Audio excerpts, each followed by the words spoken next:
안녕하십니까? 세계 증시 현황과 글로벌 이슈를 심층적으로 살펴보는 한상출의 경제를 보는 눈의 유선경입니다. 30일 뉴욕 증시 한국판 현충일이죠. 이 메모리얼 데이로 휴장을 했습니다. 그래서 오늘은 5월 증시의 전반적인 정리와 함께 6월 증시에 대한 전망까지 살펴보도록 하겠는데요. 더 자세한 내용 장윤정 캐스터에게 전해 듣겠습니다. 네, 말씀을 해주셨던 것처럼 월요일장 뉴욕 증시는 메모리얼 데이로 휴장을 했습니다. 따라서 이번 시간에는 5월 달에 대한 전반적인 시장 정리부터 해보도록 하겠습니다. 네, 먼저 5월에는 주식을 팔고 떠나라라는 증시의 오래된 경언이 있습니다. 이번 올해 5월도 여기에 해당이 된 느낌인데요.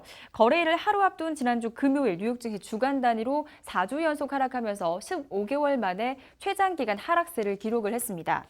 이에 따라 다우지수 이번 달부터 지난주 금요일까지 거의 3% 가까이 하락한 모습이고요. S&P 500 지수도 2.4% 이상 하락한 모습을 보였습니다.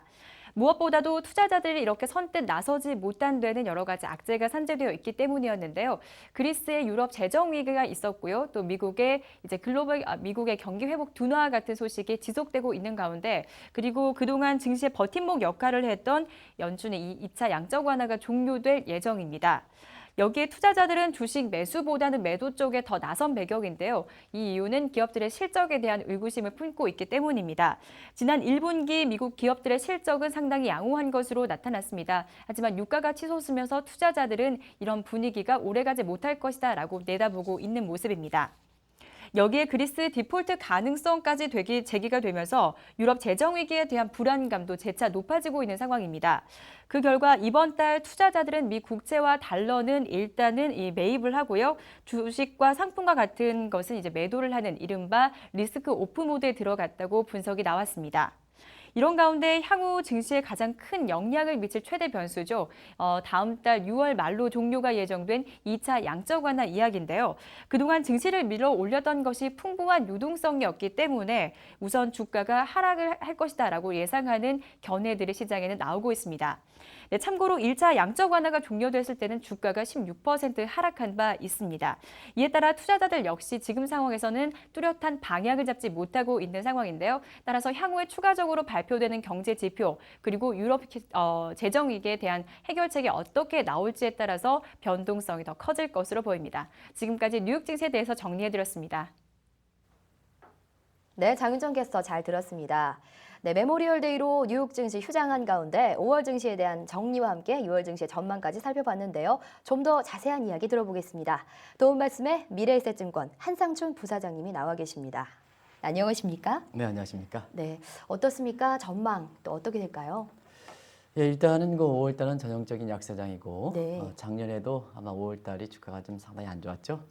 작년 같은 경우는 유럽 재정이기 때문에 첫 불거지면서 사실 주가가 안 좋았습니다는 올해도 그 전형적인 모습을 보였다 이렇게 보시면 되겠습니다. 네.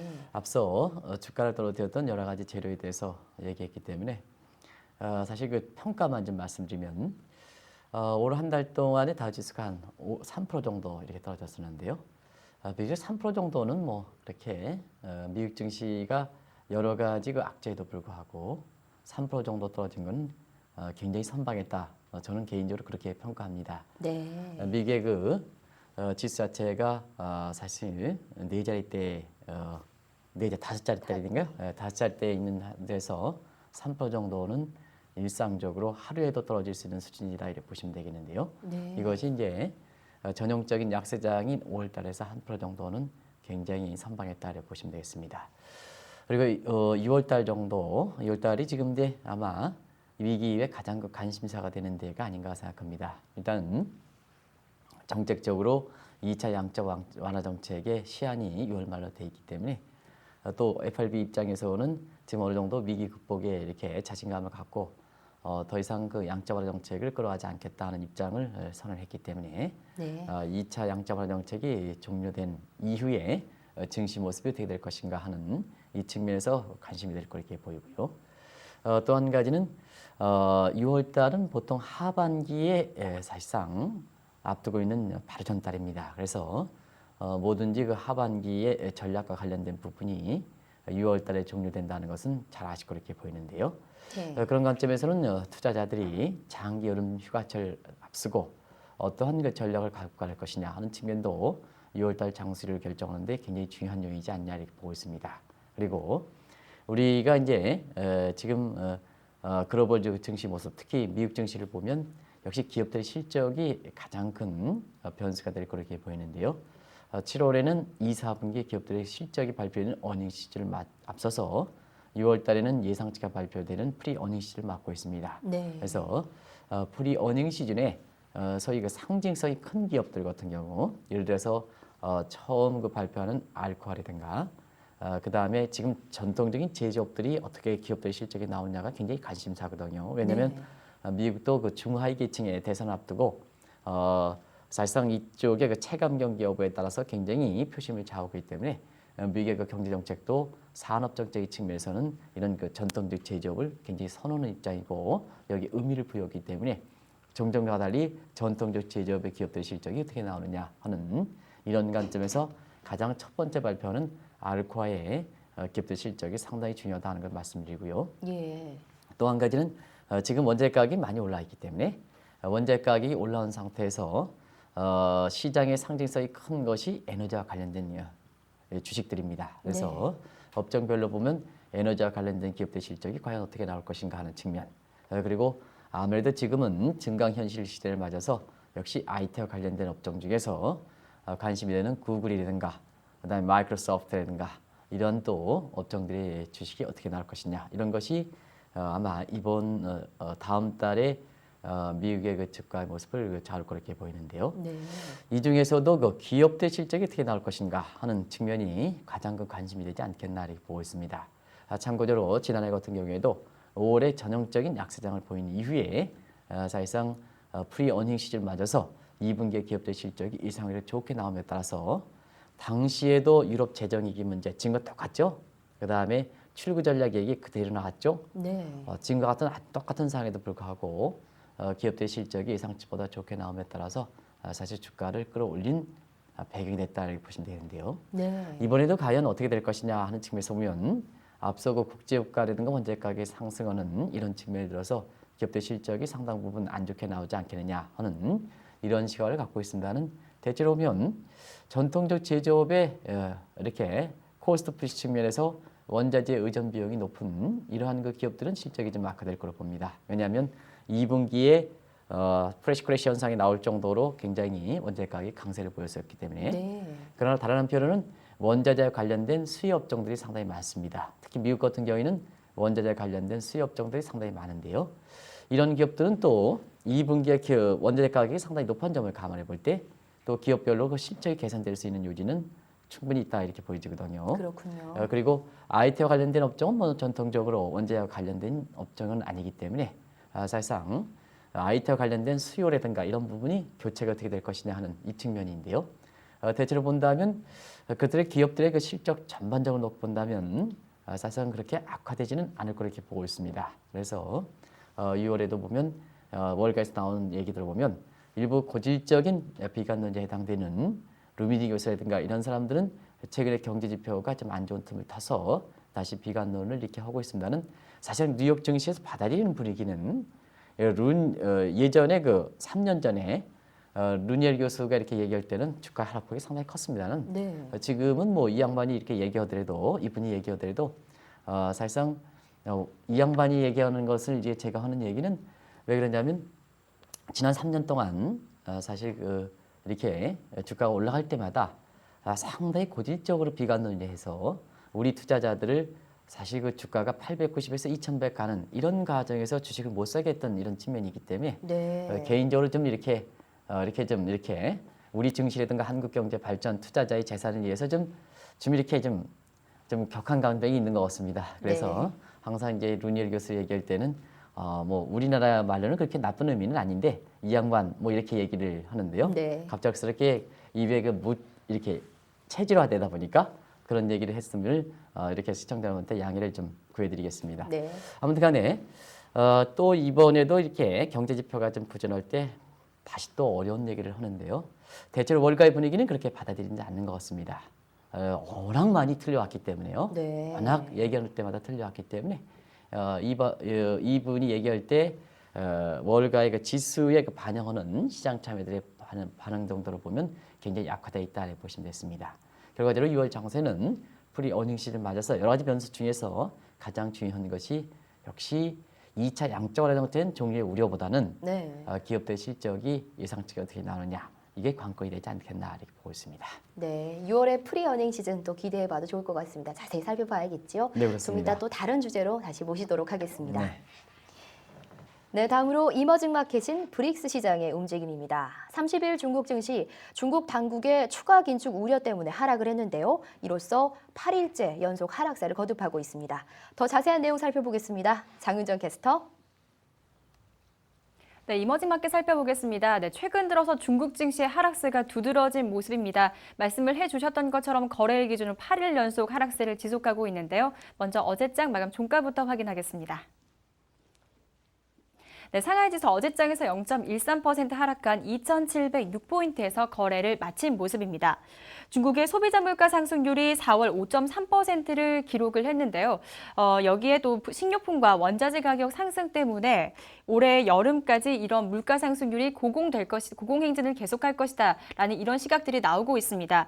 이로써 중국의 물가 상승률은 정부의 목표치였던 4%를 이미 훌쩍 넘어 있는 상황입니다.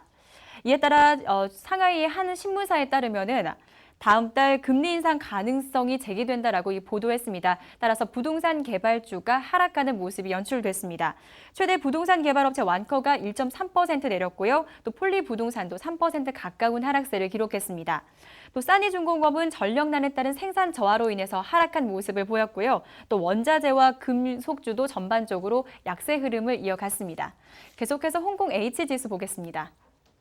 네, 홍콩 H지수는 강보합권에서 마감이 됐습니다. 0.3% 오른 13,004포인트에서 거래를 마친 모습입니다.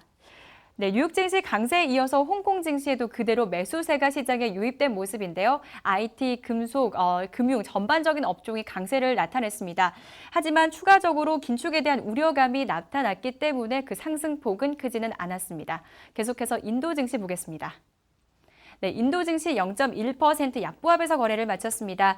18,232포인트에서 마감을 했습니다. 네, 상승세로 인도 증시 출발을 했지만 주요 기업들의 실적이 부진한 것으로 나타나면서 약세로 방향을 전환한 모습입니다.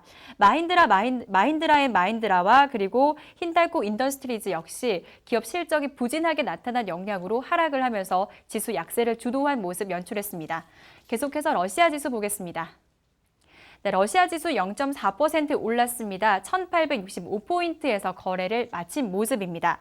국제유가가 다시 배럴당 100달러를 돌파했습니다. 그리고 여기에다가 기업들의 실적도 상당히 좋게 나타난 점이 시장에 긍정적인 재료로 작용이 됐습니다. 가즈프롬과 모노폴리가 1% 이상 오르는 모습이 연출됐고요. 또 전력업체들도 전반적인 실적에 좋게 나타난 점이 강세로 작용이 된 모습입니다. 마지막으로 브라질 보베스파 지수 확인하겠습니다. 네, 브라질 지수는 0.5% 내렸습니다. 63,953포인트에서 거래를 마친 모습입니다. 보합세로 출발한 후 장중에는 완만한 하락세를 연출하면서 거래를 마친 모습입니다. 원자재 가격 조정에 대한 불안감과 인플레이션 우려가 재차 시장에 나타나면서 증시는 하락한 것으로 보입니다. 지금까지 이머징 증시 마감 상황 정리해드렸습니다.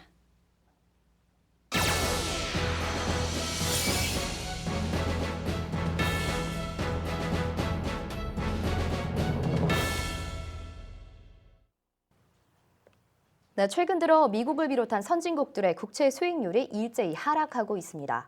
이를 두고 일부에서는 선진국의 경기가 둔화되는 그 신호탄으로 받아들이고 있는데요. 이 대표적인 비관론자죠. 누리엘 루비니 교수도 세계 경제가 다시 한번 조정 국면에 들어간다고 예고하고 있습니다. 그래서 오늘은 선진국을 비롯한 미국의 국채 수익률 감소 어떻게 봐야 하는지 살펴보도록 하겠습니다. 질문 있으신 분들 생생 댓글에 글 올려주시면 답변해드리도록 하겠습니다. 계속해서 한상춘 부사장님과 이야기 나눠가 볼 텐데요. 네, 부사장님. 네네. 최근 선진국의 국채 수익률이 참 심상치가 않습니다. 그 움직임부터 살펴주시죠.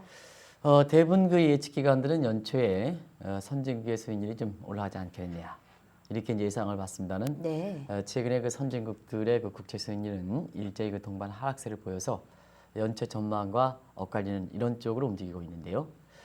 주요 국가들의 그 대표 금리에 해당되는 10년 만기 국채 수익률을 들어서 최근의 상황을 좀 말씀드리면 일단은 미국 같은 경우에는 10년 만기 국채 수익률이 3.07, 3%대 초반까지 떨어지고 있습니다. 네. 그리고 일본은 뭐 전형적으로 금리가 안 좋은 국가인데요. 지금 1.13%까지 이렇게 떨어지는 상황이고요. 그다음에 유럽도 지금 유럽 재정위기가 만연해서 좀 이렇게 재정위기에 따른 그런 증폭 요인이 있긴 합니다는 그래도 독일의 10년 만기 국채 수익률이 2.9%까지 3% 밑으로 떨어지는 경우가 거의 없는데요. 네. 이렇게 떨어지고 있거든요. 아시겠습니다는 채권의 그 수익률과 가격과의 관계는 반비례 관계가 있다는 것을 잘 아실 겁니다. 그런 측면에서 최근에 그 선진국들의 그 채권 수익이 일제히 하락한다는 것은 그만큼 채권의 수요가 많다는 의미고 채권의 수요가 많다 보니까 채권 가격은 올라간다 이런 의미를 갖고 있다고 보시면 되겠습니다. 네. 그렇다면 왜 이런 현상이 발생하는지 궁금합니다. 일단은 지금은 채권 가격도 강세가 되고 주식도 괜찮거든요. 네. 그리고 달러도 강세가 된다면 사실상 그렇습니다. 보통 이제 자금이 이렇게 적정한 수준이 있으면 대체 제재에 해당되는 부분은 한쪽이 올라가면 한쪽은 떨어져야 되거든요. 네. 그래야 되어 있습니다는 전체적으로 미국 같은 국가 같은 경우는 대체로 이렇게 세 가지 가격, 그다음에 다른 국가들도 주식과 채권이 같이 가는 이러한 그 채권적인 대체적인 관계에서 가격이 한쪽 오르고 떨어지는 이런 현상이 발생되지 않다는 것은 여전히 글로벌 유동성이 철철 넘칠 정도로 풍부하다는 의미를 갖고 있다고 보시면 되겠습니다. 네, 그렇군요. 또 한 가지는 올해 들어서 인플레에 대한 우려가 많이 증폭이 돼 있고 엊그제까지만 하더라도 선진국도 인플레가 우려가 되는 상태에서 역시 이 인플레의 방어 수단으로서는 가장 선호하는 것이 금이고 그 다음에 미국의 국채가 뭐 팁이다 해서 여러분 뭐 잘 아실 겁니다. 인플레 해칭 수단으로서 국채에 대한 수요가 증가하는 과정에서 이렇게 채권 가격이 오르고 수익이 떨어지는 이런 현상이 발생하는 것이 아닌가 이렇게 보고 있습니다. 그리고 시기적으로 보면 선진국의 국채 수익률의 하락세가 아주 뚜렷한 것이 유럽의 그 재정위기, 3차 재정위기가 불거진 시점 이유다 이렇게 보시면 되겠는데요. 결과적으로 보면 유럽 재정위기가 불거지고 난 이후에 투자자의 성향이 안전자산을 선호하는 상황에서 미 국채가 종전보다 약화되긴 했지만 safe haven asset, 즉 안전자산으로서 선호감이 높아진 것도 원인이지 않냐 보고 있습니다. 네. 그리고 모두에서 이제 말씀도 해주셨습니다는 채권의 수익률, 대표금리의 수익률이 떨어진다는 것은 사실상 그 경기 둔화가 아니냐 하는 이런 쪽으로 있고 특히 비관론자들이 이 점을 좀 강조하는 것 같습니다. 그래서 일부에서는 경기 둔화의 우려감을 작용해서 앞으로 그 경기 둔화가 우려가 된다면 그만큼 경제 주체들이 불안하다 보니까 유럽의 그 재정위기와 맞물려서 안전자산에 해당되는 미국의 국채를 그 선호하는 과정에서 국채 가격이 오르고 그다음에 선진국 국채 가격이 오르고 그다음에 금리가 떨어지는 이런 현상이다 이렇게 봅니다만 이건 좀 나중에 좀 다시 한번 자세하게 설명드리겠습니다. 네. 그래서 여러 가지 요인을 들어서 지금은 선진국의 국채 금리가 하락되는 것을 아주 주목해서 바라보는 상황이다 이렇게 보시면 됐습니다.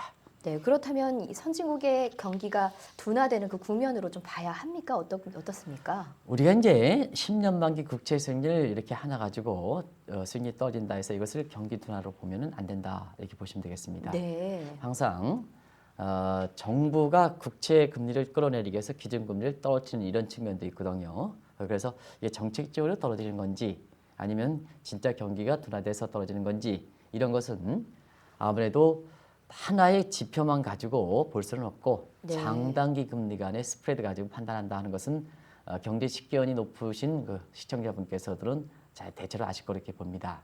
그래서 항상 경기 문제와 국채 수익률과 관계는 장단기 금리차, yield 커브 수익률 곡선상의 장단기 금리차 가지고 비교를 해야 된다 하는 것을 말씀드리는데요.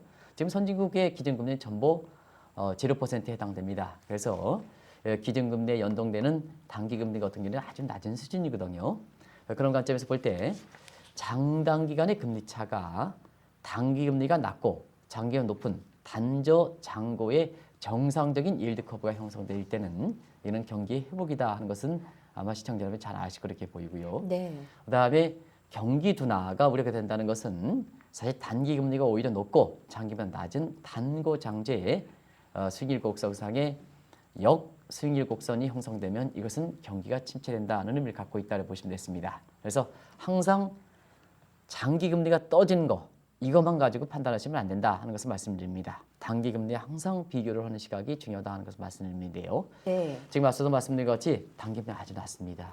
역사상처럼 지금 장기만 떨어지긴 했지만 장단기간의 금리 스프레드가 이렇게 벌어진 적이 그렇게 크지는 않거든요. 그래서 네. 아직까지는 이렇게 수익률 곡선상에 단기 금리가 낮고 장기만 높은 단저 장고의 이러한 정상적인 이런 그 금리 차가 나타나기 때문에 최근에 선진국들의 그 국채 수익률이 떨어지는 것을 사실상 그 경기 둔화다, 본격적인 경기 둔화다 해서 일부 비관론자들이 보는 시각은 너무 성급한 판단이 아닌가 해서 좀 더 지켜보는 후에 앞서 말씀드린 같이 여러 요인이 겹치다 보니까 지금은 국채 수익률이 하락하는 이런 모습으로 보이고 있다고 보시면 되겠습니다. 네. 그런데요, 최근에 이 국제 수익률의 떨어짐에 따라서 논란이 그동안 많이 되었던 이 출구 전략도 좀 변해야 한다는 입장이 있거든요. 이에 대해서는 어떻게 생각하십니까? 아무래도 지금 그 국채 수익률이 떨어지는 부분에 대해서는 네. 일부에서 우려하는 시각대로 이렇게 사실 그 경기 둔화의 우려가 제기된다면 사실 그 비관론자들의 어떤 허구성을 이렇게 보면 경기 둔화가 이렇게 국채 수익률 하락으로 이렇게 의미로 받아들인다면 사실 출구 전략은 늦춰야 되겠죠. 네, 왜냐하면 출구 전략이 그렇죠. 경기가 그 둔화된다 할 때 이 출구 전략을 밀어붙이는 이런 정책 당국자는 그렇게 많지는 않을 거렇게 봅니다. 그래서 사실상 이 국채 수익률이 하락한다는 것은 우리가 금융 위기 정도 출구 전략과 관련된 데 금리 위기가 어느 정도 극복되는가 하는 것을 평가하는 중요한 잣대가 된다 이렇게 보시면 되겠는데요. 네. 역시 국채 수익률이 떨어지는 부분은 금리가 완전히 극복된다는 의미는 아니다. 여전히 불안하다는 의미를 갖고 있다고 보시면 됐습니다.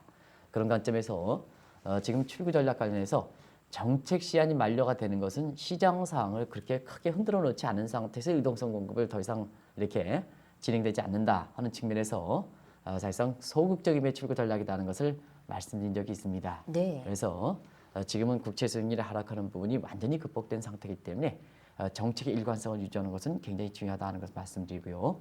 그런 각도에서 하반기 일부 성급했던 사람들 같은 경우에는 미국 금리가 올라가지 않겠느냐 이렇게 이제 보는 시각도 많습니다는 시청자 여러분 지금 상태에서 하반기에 금리가 올라가겠습니까? 국채 수익률이 떨어지고 일부 경기 둔화로 우려되고 지표가 이렇게 부진하다면 이런 상태에서 일부 사람들이 얘기했던 미국의 금리가 올라가기는 그렇게 힘들지 않을 그렇게 봅니다. 네. 대체로 기준금리 인상에서는 굉장히 신중한 입장을 취하지 않겠느냐 이렇게 보고 있고요. 또 한 가지는 유동성적인 측면에서도 사실상 그렇게 큰 변화는 일지는 않을 걸 봅니다. 만약에 1차 양적 완화 정책이 그렇게 종료가 된 이후에 주가가 크게 급락한다든가 금융시장이 혼란을 보이면 이번에도 뉘앙스적인 차원에서 이미 3차 양적 완화 정책에 추가적으로 추진할 의사를 비친 것과 마찬가지로 네. 이번에는 1차 양적 완화 정책 이후에 주가가 떨어지는 현상이 발생하면 사실상 경제 안정을 위해서 금융시장 안정을 위해서 3차 양적 완화 정책을 이렇게 명시적으로 추진하거나 아니면 시중에 나와 있는 국채를 매입하는 과정에서 사실 유동성을 공급하는 자산 매각 방식의 이런 방식을 통해서 국채 매입을 그 유동성을 계속해서 공급해주는 그래서 네. 2차 양적 완화 정책에 따른 어떤 금융시장의 혼란을 막는 이러한 쪽의 모습은 계속해서 진행될 것이다 이렇게 보시면 되겠습니다. 아무튼간에 특정 사람들 같은 경우에는 증시를 자꾸 어둡게 보는 사람은 자 국제 수익률 떨어지는 부분도 경기 둔화다. 그리고 출구 전략도 증시를 어렵게 한다 하는데 사실은 출구 전략을 추진하는 주체에서 보면 경제가 어려우면 출구 전략의 강도는 낮출 수밖에 없습니다. 네. 그래서 항상 그런 측면을 우리가 잘 보실 필요가 있는데요. 항상 나쁠 때는 나쁜 재료만 이렇게 보시는 분들이 있는데요. 인과관계가 맞지 않습니다. 그런 것을 잘 보실 필요가 있다. 그래서 국제 수익률 하락을 단순히 경기 둔화다 이런 쪽으로 보는 시각은 출구 전략의 그네들이 주장하는 시각과 같은 논리적으로 상당 부분 이렇게 일치되지 않는 부분이 있다는 것을 말씀드리고 싶습니다. 네, 중요한 부분이었던 것 같습니다. 네, 그렇다면요, 2차 양적 완화 정책 종료를 좀 앞두고 미국 연준도 이에 대한 좀 유동성을 좀 가져가는 것이 아닌가 이런 얘기들이 나오고 있는데 이 부분은 좀 어떻습니까? 이미 이제 경제 지표가 안 좋음에 따라서 사실상 2차 양적 완화 정책을 이미 정책의 시한이 걸려 있기 때문에 이건 뭐 마무리될 수밖에 없습니다. 특별히 6월 말이 된다고 해서 마무리되는 게 아니라 이미 정책을 sunset clause, 일몰 조약이라는 것은 시한이 걸려 있으면 시한에 만료가 되는 겁니다. 네. 그래서 특별히 뭐 미 연준의 입장이 바뀌어서 그런 건 아니거든요. 예를 들어서 내가 이 정책을 추진할 때, 자 하경 이렇게 제가 이제 이렇게 해서 진행자랑 나랑 같이 이렇게 해서 추진할 때 이렇게 시한이 걸려 있으면 약속된 사항을 그때 지켜주는 것이 시장의 신뢰를 위해서 바람직스럽다 이렇게 보여지거든요. 네. 그런 각도에서는 정책도 일괄로 계획대로 쭉쭉쭉 돼 있으면 그때 시한은 일단은 지켜주는 게 좋습니다. 다만 정책 시한이 예고할 때 그때 상황과 달리 이후에 변동된 상황이 많이 변할 때는 보완적인 조치를 내놓으면 되는 거죠. 그런 측면에서 그 이후에 유럽 재정위보다도 경제적 측면에서 가장 중요했던 사항이 동지진 일본 대진 사태가 나옴에 따라서 네. 사실상 주요 수출국의 하나인 일본의 경기가 상당히 안 좋고 거기에 따라서 수출이든가 이런 부분이 안 좋다 보니까 뜻하지 않게 미국의 경제 지표들이 당초 2차 양적완화 정책을 6월 말로 끝내겠다는 이때의 정책을 입안할 당시보다 상당히 상황이 변동된 사실이거든요. 그런 각도에서는 경제를 안정시킨다는 차원에서는 추가적으로 보완책이 나올 수밖에 없습니다. 그래서 이미 이러한 것을 고려를 해서 3차 양적완화 정책에 대한 추진 의사를 비친 것도 바로 그런 측면에서 대목을 할 수 있다 이렇게 보시면 되겠고요. 네. 이런 것은 결국은 출구 전략이라는 것은 증시라든가 경제를 어렵게 하는 게 아니라 비상대책을 추진했던 주체도 그다음에 출구 전략을 추진한 주체도 동일하게 각국의 정부와 중앙은행이기 때문에 경제 안정시키는 게 목적이다 하는 차원에서 경제 여건이 벽하면 항상 뭐냐 그와 반문해서 금리시장 안정이라든가 경기 안정을 위해서 추가적인 보완책이 나온다 하는 것을 말씀드립니다. 그렇다면요, 2차 양적 완화 정책 추진 이후에 일부에서 우려하고 있었던 이 유동성 축소 등 이 금융시장에는 좀 큰 변화가 없지 않겠습니까? 네, 아무래도 변화가 있다면 네. 아무래도 지금 일부의 비관론자들이 얘기한 것처럼 아주 증시에 안 좋은 영역이 있다면 아마 QE 정책, Q2 정책, QE 정책은 추진하지 않겠죠. 그래서 네. 정책 시한을 좀 연장한다든가 이런 쪽으로 가는 측면이죠. 그러나 지금 정책 시한에 대해서 6월 말로 종료하겠다는 것은 미 연준 입장에서는 경기라든가 위기 극복에 어느 정도 자신을 갖고 있기 때문에 그렇다 이렇게 보시면 됐습니다. 네. 우리가 누누이 말씀드린다는 경기적 측면에서 더블 D가 소프트 패치가 오늘도 주요 매스컴에 많이 나오고 있는데요. 출구 전략을 추진하는 이러한 또 출구 전략에 일어나서 QE 정책의 종료를 추진한 주체인 미 연준 입장에서 보면 사실상 지금의 경제 지표 부진한 것을 어떻게 현상으로 보느냐 하는 각도에서 올해 연방 경제 성장률을 연방 준비주대 의사가 3.1에서 3.3% 정도 본다는 것은 1, 4분기 성장률 1.8%가 사실 일시적 현상이다 이렇게 보이거든요. 그러면 그렇게 판단한다는 것은 어느 정도 위기 극복의 자신, 경기 회복의 자신을 갖고 있기 때문에 2차 양적 완화 정책이 6월 말에 종료되는 것을 마무리한다는 얘기거든요. 네. 그런 측면에서 보면 다른 한 측면에서 유동성 부분에서 더 이상 공급하지 않는 부분이 있긴 하지만 경기에 대해서 주가를 충분히 보완할 수 있는 이런 자신감도 배어 있다는 얘기입니다. 그렇다선 치더라도 만약에 이 제가 이제 미국에서는 the second 이라는 표현을 쓰는데요. Quantitative easing policy인데요. 한국말로 자꾸 번역하다 보니까 어렵지요? QE 정책을 해야 되는지 네. Q2 정책을 해야 되는지 네. 이게 이제 공식적으로 우리 그 매스컴들이 이렇게 공식화되지 않았기 때문에 그냥 뭐 QE 정책도 나오고 Q2 정책도 나오고 이렇게 얘기를 합니다는 어떻든 간에 시청자분께서 지금 이렇게 관심이 되고 있는 2차 양적 완화 정책 이런 부분에 대해서는 사실 큰 변화가 있으면 보완책이 나온다를 보시면 됐습니다. 왜냐하면 지금 상태에서 사실상 너무 큰 변화가 예상될 정도로 예견이 되어 있는 상태에서 이걸 그대로 밀어붙이는 보완책이 나오고 밀어붙이는 이런 정책들은 지난 3년 동안 위기 극복을 했던 국민의 많은 희생을 거쳐서 위기 극복을 했던 그런 노력의 결과가 허사로 될 가능성이 있기 때문에 큰 변화가 나오면 사실상 보완책이 나온다. 이런 각도로 받아들이는 게 좋지 않겠냐 이렇게 보고 있습니다.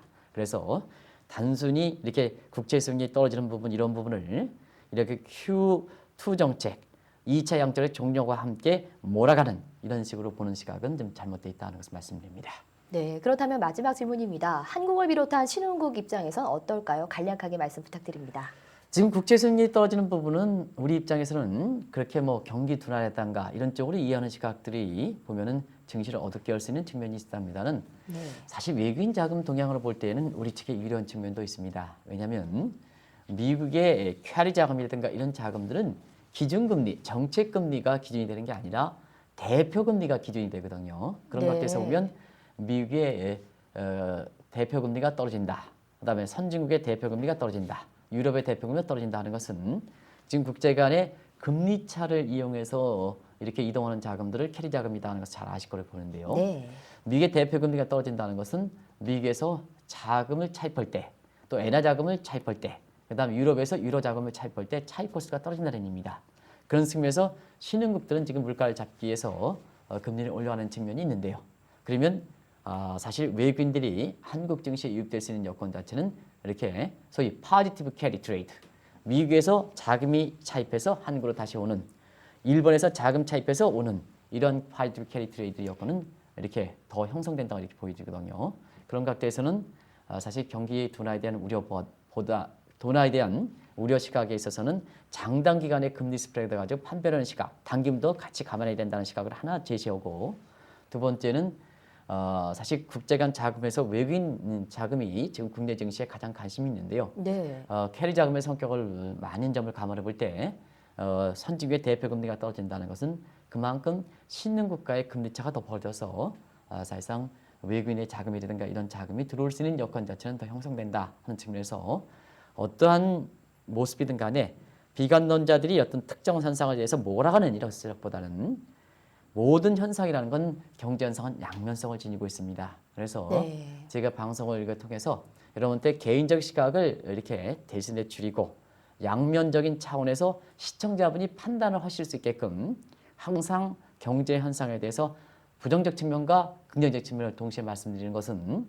사실 제가 그런 견해를 얘기한다 하더라도 또 특정 기관이 얘기한다 하더라도 이것이 잘못될 수가 있거든요. 네. 그래서 우리 투자자분들한테 항상 긍정적 측면과 부정적 측면, 양면성을 전해드리기 위해서 노력하는 것도 바로 여러분의 판단을 도움을 주기 위해서 그렇다 이렇게 보시면 되겠습니다. 네. 그래서 악재가 나올 때는 뭐든지 악재로 해석하는 이런 비관론자 같은 경우에는 사실상 국내 증시를 더 어렵게 하고 한국 경제를 더 어렵게 한다. 그래서 모든 현상은 좋을 때든 나쁠 때든 항상 양면성을 갖고 지켜보는 시각이 항상 중요하다. 그래서 올해 투자 전략에서 증시는 여전히 다른 재테크에서 유명하긴 하지만 연초부터 항상 투자를 하실 때 특정한 썰림 현상보다는 올해 위기의 3년 차에서 애프터 크라이시스 문제가 상당히 많이 발생하기 때문에 설령 이렇게 주가가 간다 하더라도 증시에 영합하는 것보다는 균형된 시각을 갖는 것이 상당히 중요하다 하는 것을 이 방송을 통해서 말씀드렸습니다는 균형이기 뭐냐?